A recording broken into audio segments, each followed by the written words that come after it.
علیہ الصلوۃ والسلام کیا زندہ ہیں اب؟ اس پر بھی شریعت میں کوئی دلیل موجود نہیں ہے۔ بعض لوگوں کا یہ عقیدہ ہے کہ بعض صوفیہ کرام ایسے گزرے ہیں جو بڑے اللہ والے بزرگ بھی تھے کہ ہم نے خضر علیہ السلام کو دیکھا ہے، فلاں مقام پہ دیکھا، فلاں مقام پہ دیکھا، تو اس لیے علماء کی ایک جماعت اس کی قائل ہے کہ اتنے سارے مشاہدات ہیں صوفیاء کرام کے کہ جنہوں نے اپنی آنکھوں سے خضر علیہ السلام کو دیکھا، تو یہ اس کی دلیل ہے کہ خضر علیہ الصلوۃ والسلام اب بھی زندہ ہیں اور اب بھی اس کائنات میں مختلف قسم کے تصرفات کر رہے ہوتے ہیں اللہ کے حکم پہ۔ تو خوب سمجھ لیں کہ اس پہ شریعت میں کوئی دلیل ہمارے پاس موجود نہیں۔ باقی یہ کہ صوفیہ کرام کے مشاہدے، تو صوفیہ کرام جو تھے نا، یہ عبادت کی کثرت کی وجہ سے بعض دفعہ ان کو پتہ نہیں کیا کیا نظر آتا تھا، تو یہ کوئی ان کا قول ہمارے لیے حجت نہیں ہے۔ اصل یہی ہے، ہمارے پاس سوائے حضرت عیسیٰ علیہ الصلوۃ والسلام کی حیات کے قرآن و سنت سے کسی اور کی حیات کی ہمارے پاس کوئی دلیل نہیں ہے۔ اور یہ بات اجماع امت سے، قرآن سے ثابت ہے کہ خضر علیہ الصلوۃ والسلام ایک انسان تھے، تو انسانوں کی عمریں اتنی لمبی نہیں ہوا کرتی، وہ اپنے ٹائم پہ وفات پا جاتے ہیں۔ تو غالب یہی ہے، یقینی چیز یہی ہے کہ خضر علیہ الصلوۃ والسلام کا بھی انتقال ہو گیا ہوگا۔ اگر کوئی کہتا ہے میں نے خضر علیہ الصلوۃ والسلام کو دیکھا ہے، تو اس میں ہمیں نہیں پتا کہ واقعی دیکھا ہے نہیں دیکھا، دماغی فطور بھی ہو سکتا ہے، کیونکہ بہت سارے، ابھی کل کسی نے کہا کہ کسی بزرگ کے بارے میں کہ وہ کہہ رہے میں نے نبی صلی اللہ علیہ وسلم کو جاگتی حالت میں دیکھا ہے، تو میں نے کہا بھائی ان بزرگ کو بیچاروں کو ہو سکتا ہے کوئی دماغ میں کوئی خیال آ گیا ہو، وہ سمجھ رہے ہو کہ میں نے حقیقت میں دیکھا ہے۔ وجہ اس کی ہے کہ جاگتی حالت میں دیکھنے کا مطلب کیا سید الانبیاء قبر سے آئیں گے ان کو زیارت کروانے کے لیے؟ جاگتی حالت کا مطلب تو سچی مچی کا دیکھنا ہو گیا نا، تو پاسبل نہیں ہے، یا تو ان کو قبر میں بھیجا جائے گا یا سید الانبیاء کو قبر سے آئیں گے، تو یہ ظاہر ہے یہ نہیں ہو سکتا کہ آپ کے لیے نبی صلی اللہ علیہ وسلم قبر مبارک سے تشریف لے کر آئیں، یہ تو ایک قسم کی توہین ہے۔ تو ہم بزرگوں کی گستاخی نہیں کرتے، ہم یہ کہتے ہیں ان کو بیچاروں کو دماغ میں کچھ ہوا ہوگا، ان کو خیال ہوا ہوگا، وہ غلط فہمی سے یہ سمجھ بیٹھے کہ میں نے ان نبی کو واقعی دیکھا ہے۔ تو ان باتوں کی بیس پہ نہ کسی بزرگ کی توہین جائز ہے، لیکن اپنا عقیدہ آپ ان باتوں کی بیس پہ چینج نہیں کر سکتے۔ عقائد کے لیے ہمیں قرآن و سنت کو دیکھنا پڑے گا۔ بعض واقعی اللہ والے بزرگ ہیں، علماء ہیں جو تھے نیک، لیکن انہوں نے یہ دعویٰ کیا کہ ہم نے جاگتی حالت میں پیغمبر کو دیکھا ہے۔ اب اگر ہم ان کی تبلیغ اور ان کے دیگر اعمال کو دیکھ کے لگتا نہیں کہ یہ جھوٹ بولیں گے، ان کی اتنی عبادتیں تھیں اور اتنی انہوں نے دین کی خدمت کی ہے کہ اس سے لگتا نہیں ہے کہ یہ جھوٹے ہیں، تو بہتر راستہ یہی ہے کہ ان کو جھوٹا کہنے کے بجائے یہ کہہ دیا جائے کہ بھئی ان سے ایک غلطی ہوئی ہے،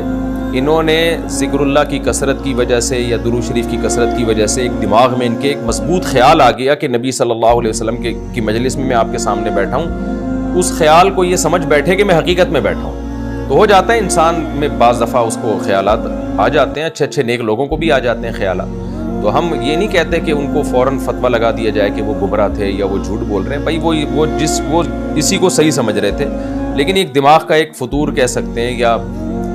یا یہ کہہ سکتے ہیں کہ تخیلاتی دنیا میں چلے گئے وہ، لیکن حقیقت یہ ہے کہ پیغمبر صلی اللہ علیہ وسلم کو خواب میں تو دیکھا جا سکتا ہے، نبی کے دنیا سے جانے کے بعد آپ کو جاگتی حالت میں دیکھنا پاسبل نہیں ہے، کیونکہ اس کا مطلب سیدھا یہ ہے کہ آپ اس کو صحابی بنا رہے ہیں ان صاحب کو، یا یہ کہ آپ یہ کہہ رہے ہیں کہ نبی صلی اللہ علیہ وسلم قبر مبارک سے اٹھ کے تشریف لائے تھے، یہ بالکل غلط ہے، یہ ایک قسم کی توہین ہی ہے پیغمبر صلی اللہ علیہ وسلم کی کہ ان کو دکھانے کے لیے پیغمبر اپنی قبر مبارک سے تشریف لائیں گے۔ تو اس لیے جو صحیح عقیدہ ہے وہ یہی ہے کہ نبی صلی اللہ علیہ وسلم کو خواب میں دیکھا جا سکتا ہے، جاگتی حالت میں دیکھا نہیں جا سکتا، اور کوئی واقعی اللہ والا ہو، عالم ہو، بزرگ ہو، وہ یہ دعویٰ کرے تو ہم محض اس دعوے کی وجہ سے اس کو جھوٹا یا کذاب نہیں کہیں گے، ہم یہ کہیں گے تعویل کرنی چاہیے۔ اچھے لوگوں سے غلطی ہوتی ہے تو تعویل کی جاتی ہے، ایک غلطی کی وجہ سے ان کو گمراہ نہیں قرار دیا جاتا۔ تو جب اچھے لوگوں سے ایسی غلطی ہو تو اس کی تعویل کرنی چاہیے کہ بھائی حضرت جی جو ہے وہ ذکر کی کثرت کی وجہ سے کچھ دماغ میں خشکی پیدا ہو گئی ہے، یا کچھ فرط محبت کی وجہ سے تخیلاتی دنیا میں پتہ نہیں کہاں پہنچ گئے، ان کو ایسا لگا کہ میں نے دیکھا ہے، لیکن حقیقت میں یہ ممکن نہیں ہے، کیونکہ ہم قرآن و سنت کے جو صاف ستھرے عقائد ہیں ہم اسی کے مکلف ہیں، ہم کسی کے مراقبے اور محاسبے اور اس طرح کی تخیلاتی دنیا کی وجہ سے اپنے عقیدوں کو چینج نہیں کر سکتے،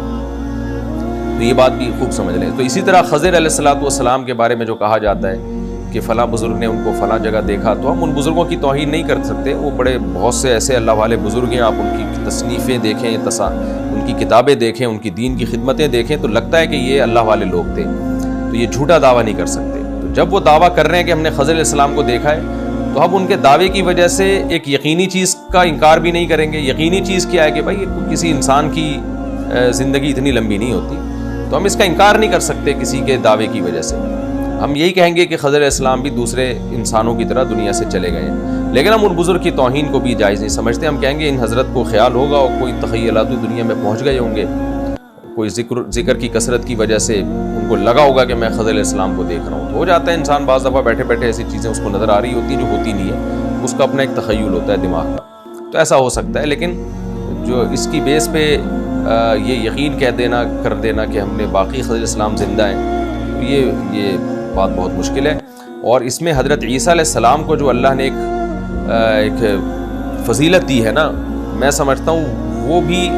اس فضیلت میں بھی گویا کمی آ جائے گی۔ بعض دفعہ اللہ کسی پیغمبر کو کوئی ایسی فضیلت دیتے ہیں جو اس کے ساتھ خاص ہوتی ہے، اگر آپ اس میں کسی اور کو شریک کریں گے تو جس پیغمبر کی فضیلت تواتر کے ساتھ ثابت ہے وہ فضیلت میں کمی آئے گی۔ دیکھیں جیسے رسول اللہ صلی اللہ علیہ وسلم کو اللہ نے فضیلت دی، تمام پیغمبروں کا سردار بنایا، آپ صلی اللہ علیہ وسلم کے دنیا میں آنے کے بعد تمام شریعتیں منسوخ ہو گئیں۔ اب ہمارے نبی فخر کیا کرتے تھے کہ یہ تمام فضیلتیں اللہ نے صرف مجھے دی ہیں، تو یہ صرف کا لفظ بھی بہت بڑی فضیلت ہے۔ تو اسی طرح اللہ نے عیسیٰ ابن مریم کو زندہ رکھا ہے، تو یہ صرف سیدنا عیسیٰ علیہ السلام کی فضیلت ہے کہ آدم علیہ السلام سے لے کے سید الانبیاء صلی اللہ علیہ وسلم تک جتنے انبیاء آئے